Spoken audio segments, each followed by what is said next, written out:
it's not a matter of like, why did you choose to come to the United States? And, I don't want to speak for Leon or anybody else, but a lot of them say, I didn't choose to come to the United States. I've many refugees and people that identify as refugees that I've spoken with would say, hey, we do really love and appreciate being in the United States, but what we would love more would be to be able to live safely in the countries that we're from. It's going to be a really neat behind the scenes. And I was like, oh my gosh, this is so weird. Because something always magical happens. Wait, what? Did you just make that up? Hey, it's Meredith for Real, the Curious Introvert. Listen each week as I talk with someone new. The topics are as ADD as I am, but they'll inspire you to stay curious and grow. Big thanks to our location sponsor, the UWF Historical Trust. Hey Curiositors, it's me, Meredith. I gotta say, as I inch up to 100 episodes, I am feeling pretty sentimental about all of you. On the one hand, a podcast with widely varying topics week to week is, not boring. But on the other hand, I understand that not every topic is going to grab your attention. So I especially want to thank you listeners who have ever seen an episode title and thought, are you sure, Meredith? But you listened anyway. Really and truly, this impresses me. And I'm so grateful for it. And I'm so grateful for you. You are supporting my mission of inspiring people to lead with curiosity. And I want to get to know you more. So I hope that you'll join me on my next Zoom Room Mingle. You can save your spot by clicking the link in the show notes or on my Instagram bio, which is Meredith for Real. And if you're new here, I want to say welcome. I started this podcast in 2019 as a project to inspire people to choose curiosity over judgment, as you just heard. Each guest brings a personal development opportunity along with their story so you can stay curious and grow. And there's no particular order that you have to listen to the episodes, so just have a look around and hit play on whatever grabs your attention. This week, I was so entranced with the story of Refuge Coffee, I just knew that I had to tell all of you about it. As you'll hear, all of the coffee shop's trainees are refugees or immigrants from the Clarkston, Georgia area, and Leon was the very first one. I read about Leon Shombana's story in Emily Chang's book, The Spare Room. It's a really heartbreaking story that Leon understandably did not want to share during his very first ever podcast interview, but it's one that provides a viewpoint needed to have a more complete perspective of our fellow humans. So I really encourage you to check out that book. And of course, this episode was recorded before U.S. troops pulled out of Afghanistan, which makes interesting timing to share the contrasting stories of a refugee from a conflict zone and a white American Southerner who had never met a refugee before. I think that you will really appreciate both of their stories. Enjoy the show. Perspective. This is the tale of two Georgia residents, one born in Georgia and one born in the Democratic Republic of the Congo.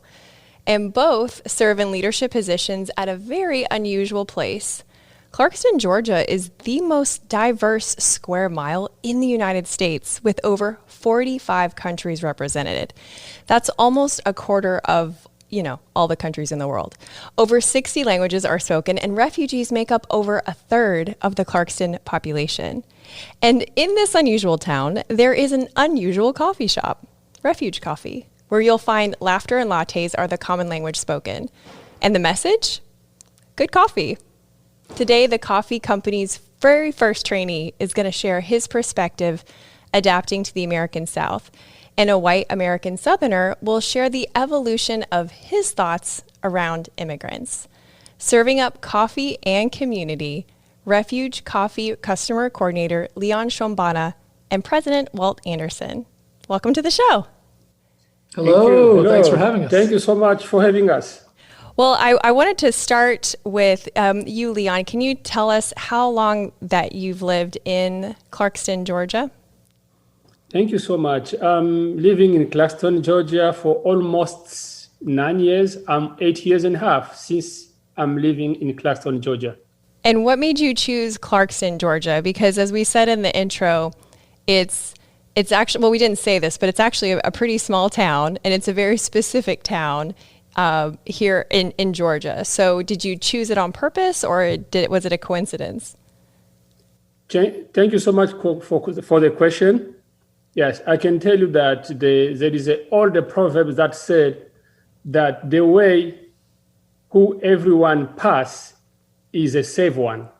So even Clarkston is a small place, but we know that is a very safe place for immigrants and the refugees for more than 3 decades.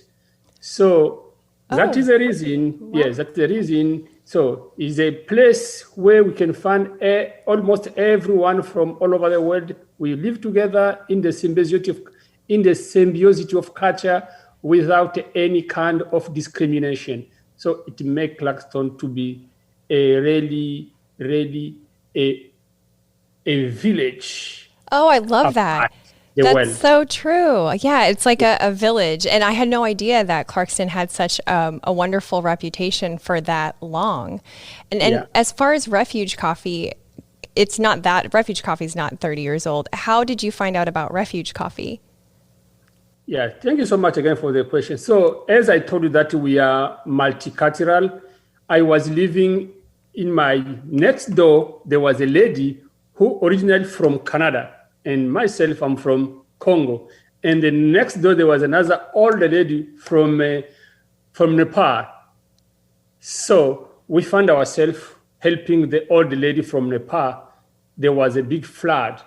So that's the time I get in connection with the lady who was my next door by the name of Jessica. So we start chatting. We start talking. And he asked me, "Are you Christian?" I said, "Yes, I am." So, okay. We can meet maybe this coming Wednesday in Kiri's house. We used to have a prayer there. I say, "Yeah, of course I will come." So that's how I end up by meet Kiri. But that time I couldn't know that happened. There was not yet the sound of Refuge Coffee. But I met Kiri. She liked people. We're praying in her house. So we're in her house right now. And right now we are inside her house. You see. So long story short, and then after that, after maybe almost 2 years again, and then the lady came to me, Jessica Leon, "Do you remember Kiri Mary?" I said, "Yes, of course I know her." "Oh, so she's planning to do something with the refugees and immigrants. If you're interested, you can come to the interview." I said, "Yes, I'm interested." So she gave me the time and the place, and she told me, "Come to the interview." So I did that interview, and then after 10 days, they said I was the one who has been selected to be the first person to start this long journey. I call long journey not today, but I didn't know that it would be long journey. So that's how I met Refuge Coffee. So it was in 2015. That's wonderful. So Kitty is the founder of Refuge Coffee, for those that aren't familiar. And so it was your Canadian neighbor, Jessica, and the Nepalese woman who already had a relationship with Kitty, and you went to a gathering at her house, and then Refugee Coffee actually started after you met all those folks. Yeah, a small correction. The Canadian lady who already knew Kitty. She already knew Kitty. The Canadian, not the Nepal. The Nepal one, she was the one who was in hard situation. There was a flood inside her house, so we were helping her. Yes. Oh, okay, that makes sense. And Walt, what about you? How did you come to become involved with Refuge Coffee?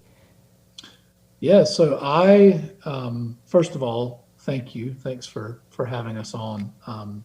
Anyone who's watching this from North Carolina might want me to make this correction. So I actually was born in North Carolina. Oh, okay. We don't want to misrepresent. So I don't want, mom will be calling. So yeah, shout out to the people in North Carolina. But yeah, so I moved here, about a little over 5 years ago. And moved here because I was pursuing a career with a national restaurant brand. I don't know what we're allowed to say or copyrights or whatever, so I just won't say what it is. But I moved here to do that, and we moved here and met, not unlike Leon's story, met somebody who knew Kitty Murray. So, it all comes back to Kitty Murray, which I think is appropriate that we're sitting at her kitchen table right now. And so they were just in the very beginning of starting Refuge within the first few months. So Leon had already started working there, but it was still very new, very in the early days. And my wife and my daughters began to come over and volunteer. They were doing like a clothing shop that we call Shop Refuge. And they were preparing for that. So my daughters and my wife would come over and they would sort clothes. They would even stamp coffee cups to use for the truck. And they had just gotten a truck at that time, food truck, coffee truck. And so I just, I was curious. I grew up in a very, sort of rural, southeastern, very white community. I had not met anybody, much less met anybody from the Democratic Republic of Congo. I had never really met anybody that would have identified as a refugee or an asylum seeker. Wasn't even really sure what that meant at the time. And a lot of what I understood of it to be was framed by the sensationalist media, that is put out there about what's going on with the refugee crisis. And of course, during that time, there was a big refugee crisis that was very publicly known in Syria, coming out of Syria at that time. And so everybody the news media was hyping that up as dangerous for Americans and terrorists are going to infiltrate. And it was just a lot of fear and hate that was being spewed. And so I came over really with a little bit of a hesitation, not really sure what exactly to expect or experience, and began to just get to know people, got to know Leon, got to know others, and just really realized pretty quickly that we're kind of all made of the same stuff. We all have desires and hopes and needs and things that we have to figure out. We're both of us are fathers, both of us are husbands. We're trying to care for our families and care for, our kids get sick and we have to deal with it, and we have to put food on the table, and all these things. We all kind of are made of the same stuff, even though we're coming from different places. So I began to started volunteering, helping out with some training, and that turned into, I won't go into the long details, but that turned into a part-time job as a training coordinator, and then ultimately was asked, almost 3 years ago now, about becoming the COO of the company, and then last year was given the title of president and COO. So it's been kind of a journey from volunteering all the way to kind of where we are today. Well, not just a journey from volunteering, but a journey from a place that you described as a fearful place. I think I remember you mentioning in another interview, your wife came home, was like, "Guess what, honey? I met someone from Syria today." And you were like, "Oh, is this safe?" Yeah. How did you recognize that you were, or even did you, that you were operating from a place of fear that didn't have a lot of rational reasoning behind it? I think for me, a lot of it came with proximity and relationships. One thing that Brene Brown talks about, she's a writer and a sociologist, is that it's hard to hate close up, and so the challenge is to lean in. And so I think that the realization was, as I began to build friendships and began to be more involved in the community, and hearing people's stories. I believe in the power of story. I do think stories are powerful things to change people's hearts and minds. And you find kinship in the humanity of stories. And so I think as I discovered those things, it shone a light on some of the bigotry and fear that was in my heart, and caused me to really release and let go of a lot of those things, and begin the process of change. And I'm still changing. I feel like I'm still learning a lot every day about how to recognize my white privilege and recognize the unintentional, bigoted, racist ideas that I even still probably have that don't even know about, and I'm having to learn. And I have amazing teachers like Leon and others around the community that have been so gracious to care for me as well. And one of the things that you have said before about those realizations, one of them was this idea called white saviorism, which for people that maybe have never heard that term, it refers to the unhealthy pattern of viewing white people as quote unquote rescuing people in marginalized communities. Can you talk about your journey realizing you went from fear to that white savior mentality and then trying to separate yourself from that into a different place? Yeah, so one thing we say here at Refuge is we're not doing things for refugees. We're doing things with refugees, and I think that that's something that Kitty talked about from the very beginning. Is it's not about how we're going to come in and do all these wonderful things to help the refugee community. Look at us, we're here. And we're so great and so wonderful to do these things. That's not really the attitude that we desire to have. It's an attitude of realizing that we actually want to develop friendships and we want to do things together. And so I think that's a little bit of the mindset shift from feeling like, isn't this community lucky that we're here doing this? Rather than that idea. The idea of like, man, aren't we lucky that we get to do this together? We get to do this together. We don't have to do this together. It's not an obligation. We get to do this together. And, Leon can tell you some days it's hard. Some days the things that we do in any job is hard, but some days the work we're doing is not easy. It's physically and emotionally tiring. And, I'm sure Leon could probably share days when it's like, part of his job is welcome. There's probably days when he's not feeling like he wants to be all that welcoming. I know I feel that way sometimes too.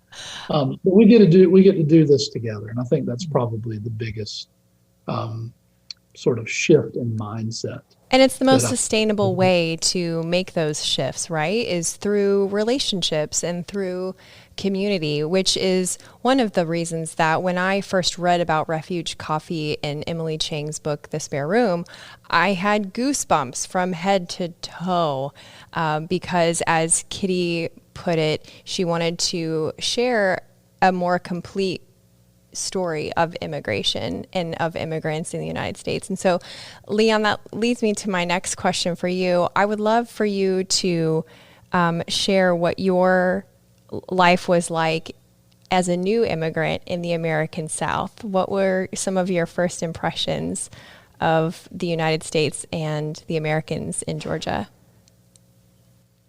Yeah, thank you so much for the question. So the first impression, when I came here, the thing was going on in my mind is I was asking myself if I'm going to be accepted in the community.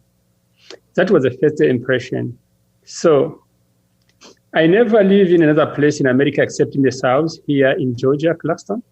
So I realized that after staying and working with Refuge Coffee, I found myself that I'm already accepted in the community. I'm already integrate myself in the community. Yeah. By doing what? By working with people from different background, different culture, different color of skin, and people, he's American, I'm an African guy, and I found others from Asia. So it's making me to find myself already integrated in the community without much effort. So I didn't put more effort to find myself to be found already in the community. So I don't know why. Maybe it's because what we are doing with Refuge Coffee, the job we are doing, I can say maybe it plays a big role. So even though sometimes we do the gig, we go outside Clarkston, but in maybe more than 30 miles outside Clarkston, we find ourselves being accepted. People, they'll come to us, ask, okay, so gentlemen, where are you from? Oh, I'm from Congo. I'm from Sudan. I'm from... Oh, by the end of the conversation, so you are welcome to USA, man. And they say, thank you. So I can say I have a positive attitude, a positive situation about my living in America, especially here in Georgia, Clarkston, because I never live in another place except here. So far, I don't have something negative. Something negative I can tell you about this. No. So far, I'm still living in a good situation. I thought. So we know how the world is. You can find someone who just can talk anyhow. You see, in every society, you can find someone who is trying to be like this, who just trying to go maybe negative way, but in generally, people that I've been working with them, they never show me this attitude of racism, this racism of trying to marginalize because you are this and that. I never. That's wonderful. I'm so happy to hear that. That's incredible. And Clarkston is such a special place. And I think it makes me want to visit there. I love it.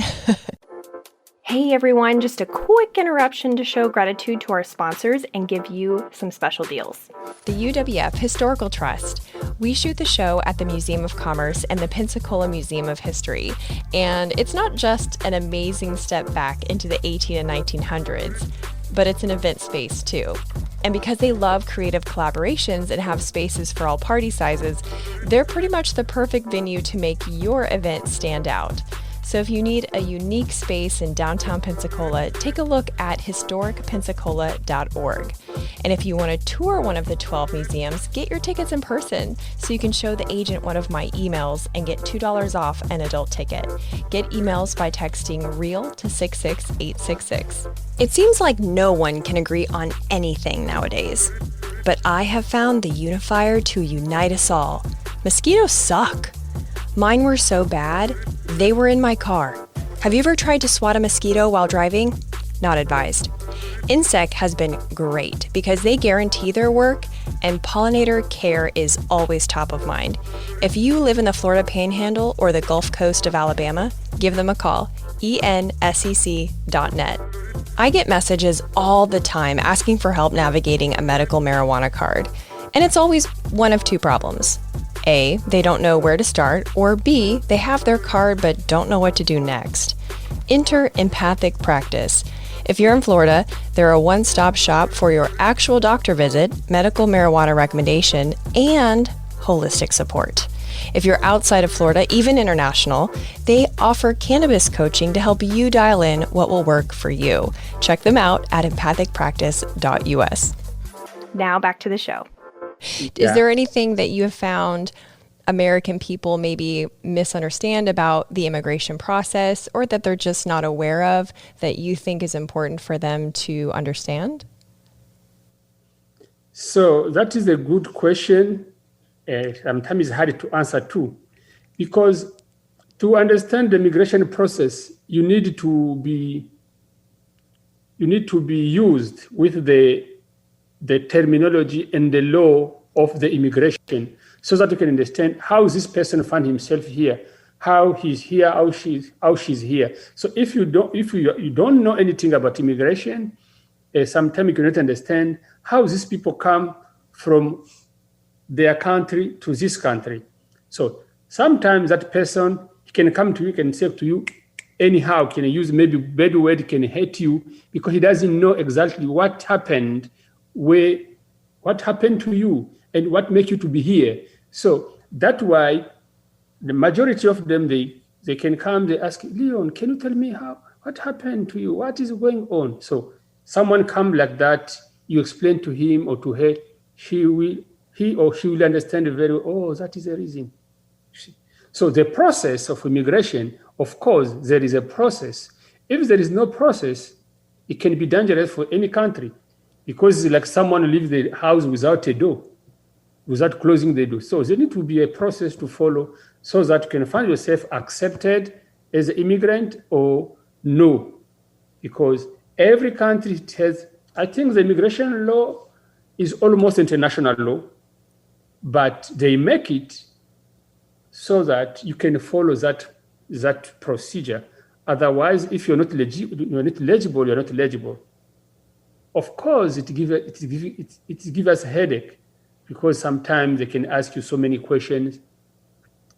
But you understand that the question they're asking is for them to understand the different person they're asking for immigration or asylum, or so that, as I said, you cannot, if there was no process, it can be like someone who leaves his door open for his house, so it can be dangerous. So you need to be that process to try to understand very well who this person is. That was a very good answer. I know that was a pretty complicated question, so I feel like, Leon for mayor right now. Walt, what about you? Do you think that there is things that you hear people misunderstanding about immigrants or the immigration process? Yeah, one thing I would mention, and you asked a question early on that gets asked a lot. So don't feel badly when I talk about this question. A lot of people ask this. But the question of why, you asked, why did you choose Clarkston? Why of all these places? And I do think it's important for your listeners to know the choice is not there. It's not when you are seeking asylum or coming through the refugee process, it's not like there's a document given to you with a lot of different cities and you can just choose wherever you'd like to go. Refugees are placed into different communities. Now, the reason Clarkston in Georgia, and this is something that I think your listeners would be interested in knowing too, is anyone that comes through that process here in the state of Georgia is resettled here in this community. Now, different states do it different ways. Some states have a lot of different towns and communities that receive refugees and asylum seekers. In Georgia, they've chosen to relocate people here to this area of DeKalb County. Clarkston is the big part of it. I think Stone Mountain probably has some as well, but that's all here in this particular community. And so what's happened is over the years, as Leon said, all of these years, is that it's created sort of organically by this relocation process, just this tapestry of diversity of people from all over the world. So I do think that's one thing that a lot of people, and I know that because I was a person who didn't know, but that it's not a matter of like, why did you choose to come to the United States? And I don't want to speak for Leon or anybody else, but a lot of them say I didn't choose to come to the United States. I've many refugees and people that identify as refugees that I've spoken with would say, hey, we do really love and appreciate being in the United States, but what we would love more would be to be able to live safely in the countries that we're from. That's really what we wish. If we could have any wish that we could have, would be to stay in the countries where we're from and be healthy and safe and be with our families. So again, I don't want to put words in Leon's mouth, but I have heard others say that very thing. So I do think that's something that we as Americans that are here on the other side of the process would do well to really understand that it's not about choices. The reason that many of them fled their countries is because they didn't have any choices. Their only choice was to run. And so I do think it's good for us as we receive people, and then hopefully with the statement that's come out from the administration here over the last several months, we are going to be seeing a lot more people coming. I hope that really pans out.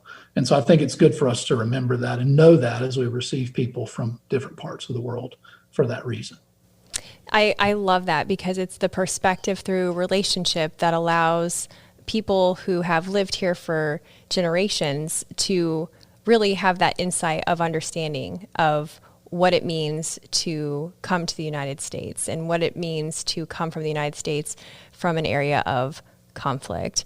And kind of related to conflict and the immigration process, I read or heard Kitty say that Refuge Coffee is decidedly non-political and decidedly non-religious. Kitty and her husband are Christians, but they wanted Refuge Coffee to be agnostic politically and religiously. So I'm just curious, what does that look like? How do you keep things non-political and non-religious in a time when everything is especially a political argument?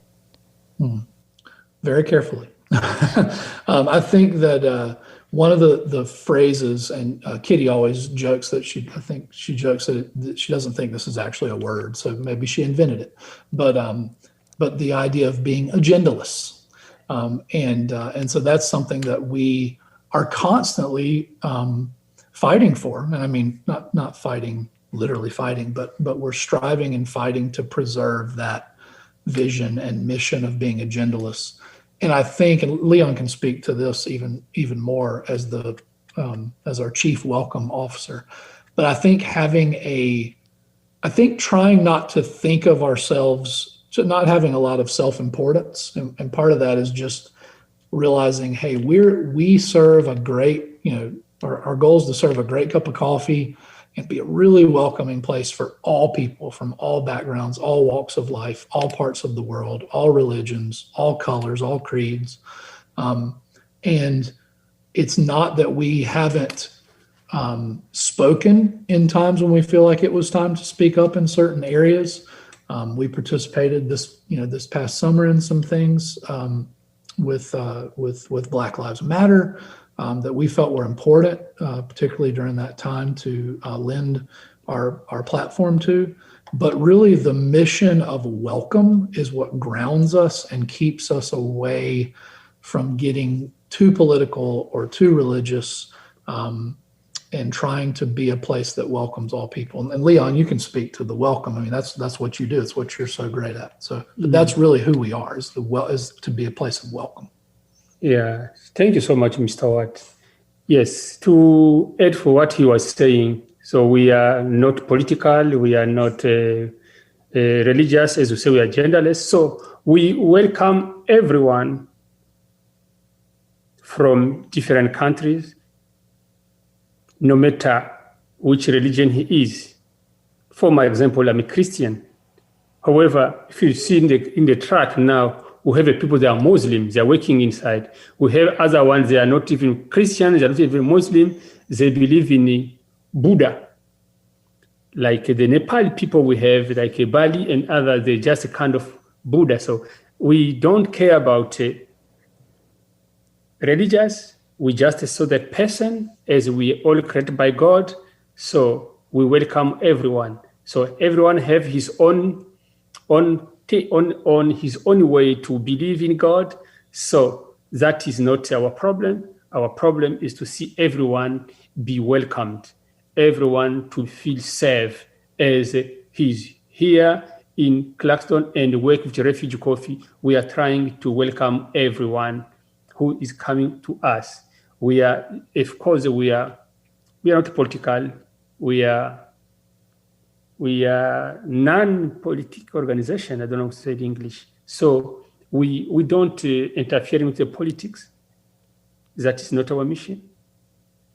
And the religious, that's not our mission. But we saw as a human being, as God created us, and everyone chooses his own way to worship him. So that is not because Kirish he's a pastor's wife and Mr. Watt, who is next to me last time, maybe 10 years ago, maybe he was also a pastor. So he cannot say, hey, Leon, because so I'm a Christian, I'm not to hire only Christian. That word never come in his mouth. So, and even his mind too. So we see person as a human being created by God. We try to welcome all of these people who need to be welcomed and, of course, seek refuge under Refuge Coffee. Oh man, I love that, Leon. I love that so much. And I know my listeners will love this, and they love to support companies and brands that are just like yours. So can you tell us, I've got a lot of listeners in Atlanta, a lot in Georgia, and people that visit there. So give us where we can physically connect. I heard you have a chai workshop that's pretty popular. I would love for you to share how people can find out about that, and then certainly social media. Do you want to tell them about chai first? Thank you so much. So, since we started Refuge Coffee in 2015, we were making chai. People come and love it. They realize that our chai is a special chai. So in 2017, that's the time I started teaching chai. So the chai class I started in 2017, and it was very popular. So the people, they come from all over America, from different schools, different church, will have a bunch of chai. Maybe per week you can have maybe even 10 chai classes, or per day I have 2 chai classes. So it was very popular, and it is. So our mission to teach chai is a way we continue to expand the refugee stories. The purpose is to continue, while we're making chai, we continue to expand the refugee story and the refugee's story to how things goes on. So we sit together, I show them how we make chai. Of course, we're exchanging the story, how we started, how things goes on here. So is kind of trying to bring this traditional African way of teaching together with people from all over. So under the chai classes, that the lesson can be between 40 to 45 or 50 minutes, according how people they enjoy it, because how we are sharing different stories, how Refuge Coffee started, how life goes on in this country, and so on. It's the kind of trying to have a good time to relaxing, but through that conversation of teaching them how we make chai. So that's how we do. So, and then the social media, where can people follow Refuge Coffee on social so that it will be top of mind when they come to Georgia to come visit? Yeah, I can tell you. So we're very active on Instagram and Facebook, Refuge Coffee Co. We also have a website, refugecoffeeco.com. And we always say there's 3 ways to be involved and support us. One is just purchasing coffee, and that can come in a lot of forms. It could be a chai class with Leon that you book. It could be one of our catering trucks or coffee trucks or carts to come out to your place and serve coffee. And then we have 2 brick and mortar locations, one in Clarkston, where we are right now. And then we have one on Auburn Avenue in Atlanta. We're going to be opening at the Woodruff Arts Center in Midtown in the next couple months. And then there's 2 more locations on the horizon that I just can't tell you where they are yet, because it's a super big secret. And I know the curious introvert is dying over there. She wants to know. But so those are ways that you can support us. Just buy coffee from us, buy chai, buy pastries, be a customer. The second way is that we are a 501c3. We are a not-for-profit organization. And so we do rely on generous donations, whether that be a monthly donor, one-time donor. All of those are important to us and mean the world to us. And our website has a donate button there. You can find out all the information about how to get involved. We're still right now got a capital campaign going because we're going to be building out our own coffee roaster. So we're going to be roasting our own coffee. We can send it all the way to you in Florida or wherever all your listeners are. You can have Refuge Coffee in your kitchen every morning. We're excited about that, so stay tuned. And then lastly, if you're local, then you can volunteer. We have a lot of events that we do throughout the year, and it's a great way. A lot of people get connected to Refuge through our events, and so we use volunteers quite a bit to run those events and serve at those events and help at those events. And so, again, our website would be a place that they could get involved. We've got a 5K race coming up. September 18th. September, what's the date? 18th. Volunteers, or just come run in the 5K. Again, website's the place to go. Check out our website. All that information is there. And we would love to meet you over a cup of coffee or meet you at one of our events. Be great. That's so awesome. I will be running in my mind with all of you. Yes, that's how I run. Well, thank you guys. I so appreciate you, and I appreciate your stories, and I really hope that people do connect with Refuge Coffee because it's just such an amazing brand. That's a wrap. Thank you. Thanks for listening. If you liked this episode, you'll also like the one about the American who used his language skills to overcome colorism in Korea. It's episode 49. Stay tuned next week when I work out how to get back all that energy you don't have. I talk with a creative consultant and idea producer about solutions to the human energy crisis. It's a fun one. Talk to you next week.